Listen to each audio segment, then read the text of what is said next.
ka mag-alala. Dahil nandito ako. Hindi na tayo maghiwalay. Pangako ko yan sa'yo. Pero hindi, Sir Carl.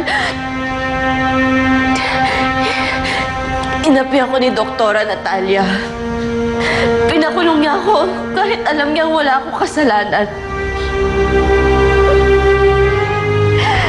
Meron ba namang isang ina magagawa yun sa sarili niyang anak? Lisa, nagkakamali ka. Mabait na ina si Natalia. Kaya lang niya nagawa yan dahil ang alam niya si Adriana ang tunay niyang anak. Giselle, hindi magagawa sa iyo ng ina mo. Maniwala ka sa akin. Bigyan mo siya ng pagkakataon.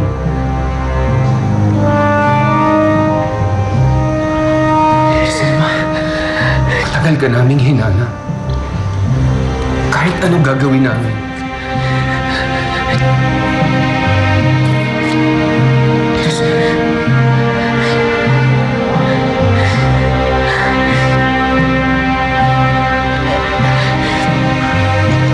Bakit nakipagbalikan pa kayo kay Ma'am Paulina? Ang lamig na dito. Parang type ko magbulalo. Bet mo. Pwede ba wag mo muna akong kinakausap? Sungit naman ito. Kakain lang. Ginawa ko lang yun dahil meron akong gustong malaman. Meron lang akong mga iniimbestigahan. Tungkol kay Giorgio.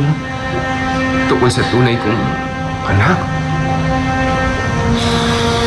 Dahil alam ko merong kinalaman si Paulina. Hindi ako nagsisisi kung bakit ako bumalik dito. Dahil natagpuan kita. Kaya Giselle, huwag kang magalit kay Natalia. Hindi mo ba nakikita? Ginamit lahat tayo ni Paulina. Naintindihan mo? Pasensya na, Carl. Ayoko sana sirain ang pag-uusap niyong mag-ama, pero parating na si Paulina. Kailangan niyo nang tumakas dito. Kailangan niyo nang umalis. Si Natalia, alam na niya lahat. Nakausap ko na siya. Sinabi niya sa akin na tatakas siya kay Giorgio, tapos makikipagkita siya sa inyong dalawa. Ito ang number niya. Pinigay niya sa akin yan. Tawagan mo siya. Pag-usap kayo. Giselle, kunin mo lahat ng gamit mo. Aalis tayo. Sige na. Bilisan mo. Sige na.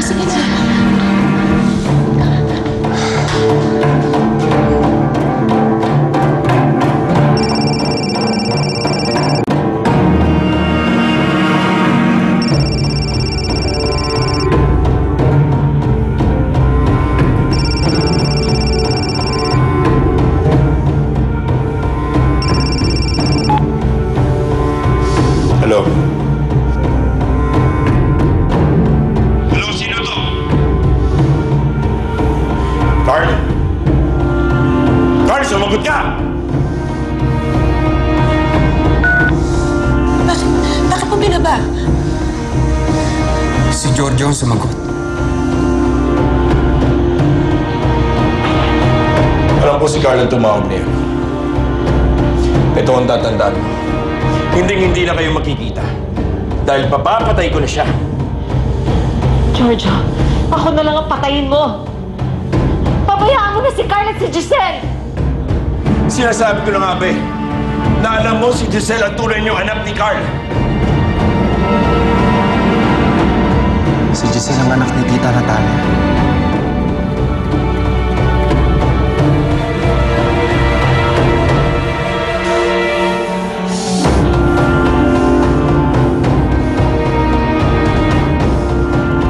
Hello, Paulina. Oh, Giorgio, ano yun? Nasaan ka? Nasa sasakyan ako pa uwi. Bakit? Nasaan si Giselle at si Carl? Sa bahay. Bakit? Ba't ba ang dami mong tanong? Ano ba kailangan mo? Paulina, makinig ka. Alam na ni Natalia at ni Carl na si Giselle ang tunay nila anak. Nagtangka nga tumakas si Natalia pero nahuli ko siya. Kaya bantayan mo sa yung dalawa. Sigurado magtatangka rin yan tumakas para makipagkita kay Natalia. Bantayan mo sila maigi.